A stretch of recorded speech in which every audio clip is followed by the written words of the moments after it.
যে ছেলেটা পেশাব করে কলম নেবে না।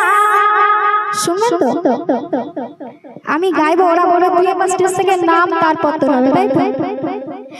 যে ছেলেটা পেশাব করে কলম নেবে না, যে ছেলেটা পেশাব করে কলম নেবে না, আল্লাহ বলে জান্নাতে তার জায়গা হবে না, আল্লাহ বলে জান্নাতে তার জায়গা হবে না।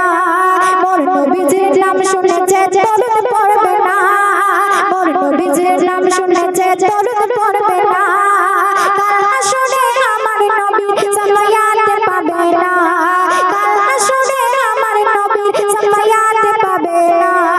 যে ছেলেটা পেশাব করে কলম নেবে না, যে ছেলেটা পেশাব করে কলম নেবে না, আল্লাহ বলে জান্নাতে তার জায়গা হবে না, আল্লাহ বলে জান্নাতে তার জায়গা হবে না।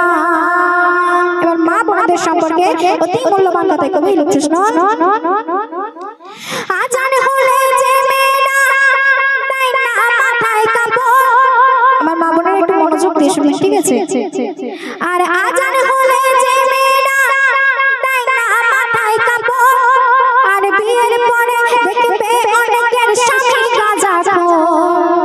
এইবার হয়তো মনে মনে খুব গালাগালি দিচ্ছে না, এখানকার মা বোনেরা জানি অনেক ভালো, সেই সন্ধ্যা থেকে দেখছে মাথায় কাপড় দিয়ে আছে, তো আমাদের ওখানকার কথা বলছি, কবি লিখছে শোনো।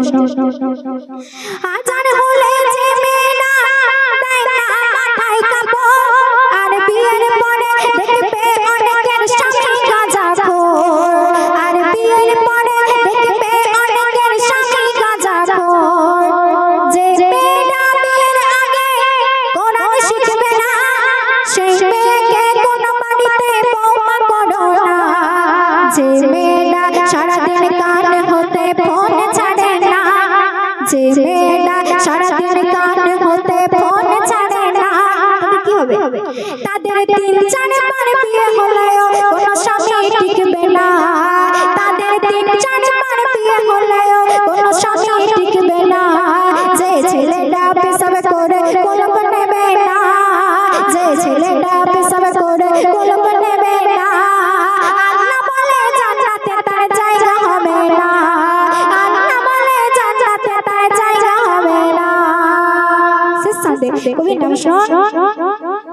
হজে গিয়ে শয়তানকে পাথর চাড়া মারে, শয়তান সেই হাজিদেরকে প্রশ্ন করে, বলে পাথর আমায় মারিস কেন, তোরা কি কানা, আমার থেকে বেশি খারাপ তারা যারা মা বাবাকে দেয় না খেতে খানা, যারা মা বাবাকে কষ্ট দেবে ভালোবাসবে না, যারা মা বাবাকে কষ্ট দেবে ভালোবাসবে না, তাদের থেকে এমনি সামাদুল দূরে থাকো, এমন নবীর ঘোষণা।